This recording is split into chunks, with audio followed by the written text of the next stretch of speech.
અરે ભાઈ, સુરત તો કાપડ અને હીરા માટે જાણીતું છે જ, પણ હવે એક નવી જ વાત સામે આવી છે.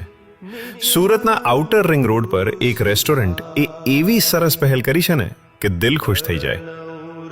10 વર્ષ સુધીના બાળકો માટે ફ્રીમાં જમવાનું, પણ એક નાનકડો કન્ડિશન છે. હનુમાન ચાલીસાનો પાઠ કરવો પડે. બાળકો આવે છે, પહેલા એમનું સ્વાગત થાય છે, તિલક લગાડવામાં આવે છે, જય શ્રી રામનો પટ્ટો પહેરાડવામાં આવે છે. પછી બધા બાળકો ભેગા થઈને આંખો બંધ કરીને દિલથી હનુમાન ચાલીસાનો પાઠ કરે છે. એમને જુઓ ને, કેટલી ભક્તિ સાથે બોલે છે. અને પાઠ પૂરો થાય એટલે ગરમા ગરમ સ્વાદિષ્ટ જમવાનું તૈયાર.